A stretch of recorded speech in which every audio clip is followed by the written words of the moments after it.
ETF index mutual funds నేర్చుకుని stock మార్కెట్లో రాణించాలనుకుంటున్నారా? వెంటనే ఈ నెంబర్కి కాల్ చేయండి. నమస్తే, వెల్కమ్ టు సుమన్ టీవీ. నేను పద్మిని. ప్రస్తుతంతో పాటు ప్రముఖ ఆధ్యాత్మికవేత్త, వాస్తు జ్యోతిష పండితులు డాక్టర్ నిట్టల ఫణిభాస్కర శర్మ గారు మనతో పాటు ఉన్నారు. మాట్లాడదాం. సార్ నమస్కారం అండి. నమస్కారం అండి. గ్రహ కూటములు సర్వసాధారణంగా ఏర్పడుతూనే ఉంటాయి. చతుర్గ్రహ కూటమి అయితే కామనే కదండి, వస్తూనే ఉంటుంది, ఎప్పుడో అప్పుడు రాక మానదు. అయితే పంచగ్రహ కూటమి మొన్న లాస్ట్ మంత్ ఆల్రెడీ అయిపోయింది, జనవరిలో అయిపోయింది. ఇప్పుడు మళ్ళీ ఫిబ్రవరిలో కూడా రాబోతోంది. 17వ తారీఖు పంచగ్రహ కూటమి ఏర్పడిపోతుంది. ఈసారి రాహుతో కూడి, అలాగే గ్రహణం కూడా ఉంది. భారతదేశంలో లేనప్పటికీ గ్రహణం కూడా ఉంది. ఈ పంచగ్రహ కూటమి ఎటువంటి ఇంపాక్ట్ ని చూపిస్తుంది? ఎన్నేళ్ల క్రితం వచ్చి ఉండాలి ఇది, మళ్ళీ ఎప్పుడు అంటే డెఫినెట్ గా రేరే కదండి, రాహుతో కూడింది కాబట్టి. మరి ఏమైనా దీని ఇంపాక్ట్ ఏమైనా ఉంటుందా? అంటే ప్రపంచం మీద ఉంటుందా, మనుషుల మీద ఉంటుందా, ఈ వ్యవస్థల మీద ఉంటుందా? అసలు ఏమిటి పంచగ్రహ కూటమి అంటే? పేరులోనే ఉన్నది పంచగ్రహ కూటమి. 5 గ్రహాలు కూడుతున్నాయి. ఇక్కడ కుంభరాశి యందు కూడుతున్నాయి. ఇప్పుడు ఫిబ్రవరి 17, 18, 19 తారీఖుల్లో చంద్రుడు ధనిష్ట నక్షత్రం నుండి పూర్వభాద్ర వరకు ఉన్నటువంటి రోజుల్లో విశేషం ఏంటి అంటే, అమావాస్యతో ఉన్నటువంటి రోజున ఇది ప్రారంభమై 3 రోజుల పాటు ఉంటుంది. తర్వాత చతుర్గ్రహ కూటమిగా ఉంటుంది. మరలా 22వ తారీఖున కుజుడితోటి కలిపి మరలా పంచగ్రహ కూటమి వస్తుంది. అది మాత్రం ఎక్కువ కాలం ఉంటుంది. ఈ కూటములు జరిగినప్పుడు ఏమవుతుంది అంటే, విశేషంగా ఇప్పుడు గురు శనులు కలవడం అదేం చిన్న విషయం కాదు. రవి రాహువులు కలవడం అది మామూలు విషయం కాదు. ఈ రవి రాహువులు ఏంటంటే, ఎప్పుడో సంవత్సర వ్యాప్తంలో ఒక నెల రవి రాహువులు కలుస్తారు. ఆ నెల వదిలిపెట్టేయాలి. దేనికి వదిలిపెట్టేయాలి అంటే, అంటే ఇది అతిశయోక్తిగా ఉండొచ్చు, కొంతమంది సిజేరియన్కి ముహూర్తాలు అడుగుతున్నారు. అడిగినప్పుడు మేమేం చెప్తామంటే, ఇటువంటి దోషాలు ఏమీ ఉండకుండా కొద్దిగా ఎర్లీగా వీలుంటే ఎర్లీగా చేసుకోండి. లేదు మనకి సావకాశం ఏమీ లేకపోతే భగవదాధీనం, వాళ్ళు ఎలా పుట్టాలంటే అలా పుడతారు.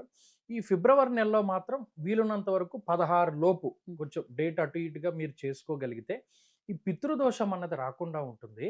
ఈ పంచగ్రహ కూటమి ప్రభావం పడకుండా ఉంటుంది అని చెప్పి నేను చాలా మందికి సజెస్ట్ చేశాను. కొంతమంది తీసుకునే దాన్ని బట్టి అంతే, జన మరణాలు మన చేతిలో ఉండవు, అయినప్పటికీ ఉంటుంది. ఎందుకంటే రవి రాహు కలిసి ఉన్నప్పుడు పితృదోషం వల్ల అనేక రకాల సమస్యలు వస్తూ ఉంటాయి. రవి రాహులు ఎవరి జాతకంలో అది పితృదోషం కిందే చేస్తారు. అందుకని అది ఉండడం ఎందుకు? రవి వెళ్ళక మునిపే మనం ఈ సంతానోత్పత్తి అది అయిపోయింది అనుకోండి, ఇబ్బంది ఉండదు. ఇప్పుడు ఏమవుతున్నాయి? శుక్రుడు, బుధుడు, రాహువు, చంద్రుడు, రవి, ఈ 5 గ్రహాల యొక్క కలయిక వాయుతత్వ రాశి అయినటువంటి కుంభమందు జరగబోతూ ఉన్నది. కాలపురుషునికి ఇది 11వ రాశి. అందువల్ల లాభాన్ని చేకూర్చేటువంటి ప్రతి విషయము దెబ్బతినడానికి అవకాశం ఉంటుంది. అనగా ఇది ఆదాయ వనరుల మీద ఇంపాక్ట్ చూపించవచ్చు, లేకపోతేనేమో అస్థిరత్వానికి, లేకపోతేనేమో చాలా మందిలో మీరు గమనిస్తే గత 2 ఏళ్లుగా అసంతృప్తి అనేటువంటిది చాలా ఎక్కువగా ఉన్నది. ఆ ప్రజల్లో అసంతృప్తి కలగడానికి, అసహనం కలగడానికి, పక్కవాడి గొప్పని ఒప్పుకోలేనటువంటి తత్వానికి, వీటన్నిటికీ కూడా ఈ గ్రహస్థితి ప్రభావాన్ని చూపెడుతుంది. అందరి మీద ఉన్నది. ఇది వరకు ఇంత అసూయ ద్వేష భావాలు ఉండేటువంటివి కాదు. ఇప్పుడు ఏమైంది? మనకన్నా ఇంకొకడు వాడు కష్టపడే సంపాదించినా కూడా అదో రకమైనటువంటి ద్వేష భావం ప్రబలడం, ఇవన్నీ కూడా ఈ గ్రహస్థితి వల్లే జరుగుతాయి. రవిరాహువులు కలిసి ఉండకూడదు. అలాగే పాపగ్రహ అర్గళము అంటారు. వ్యయస్థానమందు కుజుడు, 2వ స్థానమందు శనేశ్వరుడు. అక్కడికి ఎన్ని గ్రహాలు అయిపోయాయి? 7 గ్రహాలు ఉన్నాయి. ఈ గ్రహాలన్నీ పాపార్గళంలో ఉన్నాయి. అందువల్ల ఆ సమయం దోషభూయిష్టమైనటువంటిది. దాన్ని వర్జితము, వదిలిపెట్టాలి అనేటువంటిది శాస్త్రమందు ఉన్నది. ఏమి జరుగుతుందండి అందులో అంటే, ఏదైనా ఇబ్బంది కలిగించేటువంటి అంశాలే ఎక్కువగా ఉంటాయి. అకారణంగా ప్రకృతి ఏదైనా ఇబ్బంది కలిగించడము, వైపరీత్యాలు ఉండడము. ఎన్నాళ్ల పాటు దీని ప్రభావం 2-3 నెలలు ఉంటుంది. అనగా ఫిబ్రవరి 17 నుండి ఉగాది వరకు చాలా ఎక్కువగా ఉంటుంది. ఆ తర్వాత కొంత తగ్గుతూ ఉంటుంది. అలాగే ఇక్కడ తీవ్రమైనటువంటి సమస్య ఎప్పుడు అంటే, 22వ తారీఖు నుండి కుజుడు యాడ్ అయిన తర్వాత రవికుజ రాహువులు ఎప్పుడైతే కలిసి ఉంటారో భక్కుమని ఇదవుతుంది, అంతే. అందుకని ఆ ప్రకృతి వైపరీత్యాలు లేదా మూకుమ్మడిగా ప్రజలు కొంత ఇబ్బంది పడేటువంటి అంశాల వైపు నుండి జాగ్రత్తగా మనం ఉగ్రదాడులు ఏమైనా ఉండే పరిస్థితి ఉండొచ్చా? అవకాశం ఉంటుంది. అందుకనే మనం జాగ్రత్తగా ఉండాలి. ఈ ఉగ్రవాదులకి సంబంధించిన ఈ చర్యలకి శని ఎంతో కొంత రిలేట్ అయి ఉంటాడు అని వినడం జరిగింది. ఎంతవరకు? మరి అదే అర్గళం పట్టింది ఆ కదా. పాపకర్తర్ లాంటి ఇప్పుడు ఇక్కడ ఏమైపోయిందంటే రాజకీయంగా కూడా మీరు గమనించండి. నేను సాధారణంగా రాజకీయం చెప్పను కానీ ఇక్కడ ప్రభుత్వానికి అస్థిరతను చేకూర్చేటువంటి విషయాలు జరుగుతాయి. అంటే కేంద్రమా లేకపోతే మొత్తం దేశవ్యాప్తంగానే జరుగుతూ ఉంటుంది. అంటే ప్రతిపక్షములు కొంచెం గొంతు ఎత్తడానికి అవకాశాన్ని కల్పించేటువంటి సంఘటనలు ఏమైనా జరగడానికి అవకాశం. ఇది ప్రభుత్వ తప్పిదం కాదు, ఇంకోటి కాదు, గ్రహస్థితి ఇబ్బంది. అందువల్ల కొంచెం ఈ సమయం మాత్రం పరిపాలించేటువంటి వీళ్ళు రాజులు, ఎందుకంటే రాబోయేటువంటిది పరాభవనామ సంవత్సరం. పరాభవమందు రాజులు పరాభవాన్ని పొందెదరు అని చెప్పి మనకి అందులో చెప్పబడి ఉన్నది. అందువల్లనే ఈ సందర్భంలో కొంచెం ప్రభుత్వ పరంగా వాళ్ళు అప్రమత్తతోటి ఉండాలి. అండ్ ప్రజలు ఇట్లాంటి బ్లాస్ట్లు అయ్యే పరిస్థితి ప్రెడిక్ట్ చేస్తున్నారు కాబట్టి ప్రజలు జాగ్రత్తగా ఉండాలి. ప్రిసైజ్లీ చెప్పగలరా ఏ ఏరియాలో జరిగే అవకాశం మన భారతదేశానికి ముప్పై ఏమైనా ఉందని అనుకోవచ్చా? మీకు రాబోయేటువంటి కాలంలో భారతదేశానికి ఈశాన్య భాగం అందే గ్రహణ ప్రభావం ఎక్కువగా ఉంటుంది. ఆ ఈశాన్య భాగం అందే కొంత అల్లర్లు కానీ అలజడులు కానీ రేగడానికి అవకాశం ఉంటుంది. అస్సాము, బెంగాలు, బీహారు ఇటువైపు ఈశాన్య భారతంలోనే దీని ఇంపాక్ట్ ఎక్కువగా ఉండడానికి ఛాన్స్ ఉంటుంది. సో జాగ్రత్తగా అటువైపు ఉన్న వాళ్ళు ఒకవేళ మీకు అటు రాజకీయం కూడా చాలా ప్రభావితం అవుతుంది. మీరు గమనించండి, మరి ఏమైనా ఎలక్షన్స్ అవి ఉంటే మరి నాకు తెలియదు కానీ ఈశాన్య భారతదేశంలో ఉండేటువంటి రాష్ట్రాలు అటు సైడ్ రాజకీయం కూడా చాలా వేడెక్కడం కానీ ఇవన్నీ కూడా అవకాశం ఉంటుంది. ప్రజలు మాత్రం ఒకంత అప్రమత్తంగా ఉండాలి. అయితే మామూలు ఇప్పుడు ద్వాదశ రాశులకి కూడా ఇది ఎటువంటి ఫలితం ఇస్తుందంటే ఏం చెప్తారండి? ఇందులో బాగా అనుకూలించేటువంటి రాశులు ఉన్నాయి. బాగా ఇబ్బంది పడేవి ఉన్నాయి. రెండు చెప్తాను. బాగా అనుకూలించేటువంటి వాటిలో మేషం ప్రధానమైనటువంటి స్థానం.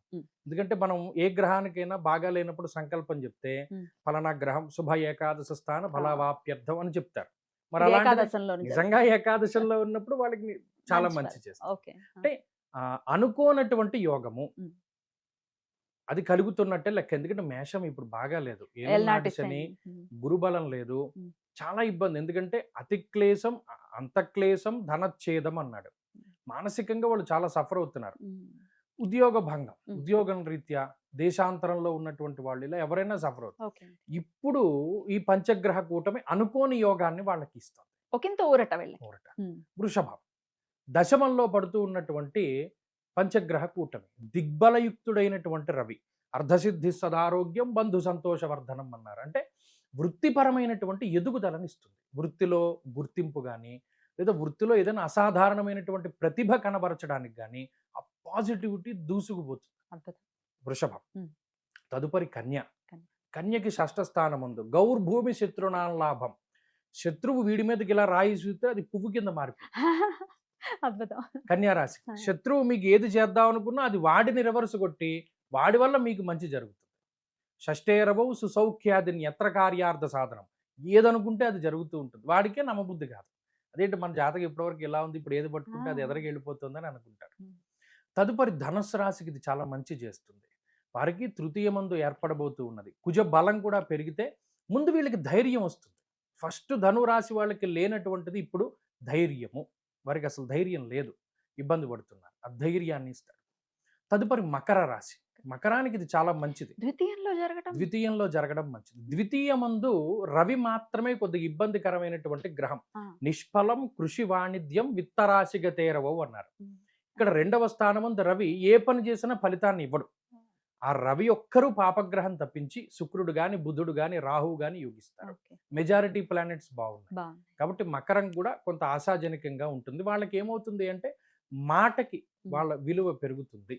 ఇలా ఈ రాశులు బాగుంటే కుంభము, మీనము, కర్కాటకం, వృశ్చికం ఈ నాలుగిటికి కొంత ఇది ఇబ్బంది చేస్తుంది. మరి కర్కాటకానికి అష్టమంలో పడుతుంది, కుంభంలోనే పడుతుంది, మీనానికి వ్యయంలో పడుతుంది, వృశ్చికానికి చతుర్థం. ఈ నెల ఫిబ్రవరి 17 దగ్గర నుండి ఉగాది వరకు వీరు జాగ్రత్తగా ఉండగలిగితే దీన్ని కూడా వీరు దాటగలుగుతారు. మరి మిథునం, సింహం పరిస్థితి ఏమిటి? మిథున రాశికి భాగ్యమందు పడుతూ ఉన్నది. విచారే నవమేరవవు. వాళ్ళ విచారమే ఉంటుంది తప్పితే దానివల్ల ఏం ప్రమాదం లేదు, అంత లాభము లేదు. సింహానికి సప్తమం, ఉమ్. సామంత జన విద్వేష దారాపీడా సుతామయం అన్నారు. ఉమ్. దానివల్ల వాళ్ళు ఏమైనా దూరత్ర ప్రయాణాలు చేయవలసి వస్తుంది కానీ దానికి అంత ప్రమాదం ఏం చెప్పలేదు. Okay. అంటే మిశ్రమ ఫలితం అనుకోవచ్చు. తులారాశికి అంతే, తులకు కూడా అవును, తులకి కూడా అంతే మిశ్రమ ఫలితం. మిశ్రమం. పంచమ- తులారాశి వారికి ఈ పంచగ్రహ కూటమి బద్ధకాన్ని ఇస్తుంది. ఉమ్, ఉమ్. దేహాలస్యం మనస్తాపం, కొద్దిగా బద్ధకం ఉండడం, పని వాయిదా పడడం, ఇటువంటివన్నీ ఉంటాయి. అంతే, అద్భుతం అండి. ఎనీవేస్ ఈ ఇబ్బందుల నుంచి బాగున్న వాడికి ఎలాగో బాగుంటుంది హ్యాపీగా, కానీ బాలేని వాళ్ళు మరి ఏం చేసుకోవాలి ఈ ప్రభావం నుంచి బయటపడాలి? బయటపడడానికి నిజానికి ఇది ఎప్పుడు పడుతోంది? అమావాస్య నుండి పడుతుంది. వీళ్ళందరూ శివరాత్రిని పట్టుకుంటే బయటపడిపోతారు. అద్భుతం. ఉమ్. శివరాత్రి ఏం చేయాలండి అంటే చక్కగా ఆ రోజు శివాలయంలో గడిపి ఉపవాసము, జాగరణ దీక్షలు. అసలు శివుణ్ణి పట్టుకున్న వాడిని గ్రహములు ఏమి చేయగలుగుతాయి? అంతే. ఏమీ చేయలేవు. అంతే. అందుకని శివారాధన చేస్తూ ఉం. ప్రత్యేకించి ఈ నెల రోజులు ప్రదోష కాలంలో శివాష్టోత్తర శతనామావళి స్తోత్రం గనక చదవగలిగితే ఉం. వాడు బయటపడు. 5-10 నిమిషాలు వెచ్చించుకోగలిగితే చాలు, వీటి గురించి భయపడాల్సిన అవసరం లేదు. అద్భుతం అండి, చాలా చాలా అద్భుతంగా మాకు వివరించారండి. కృతజ్ఞతలు. నమస్కారం అండి.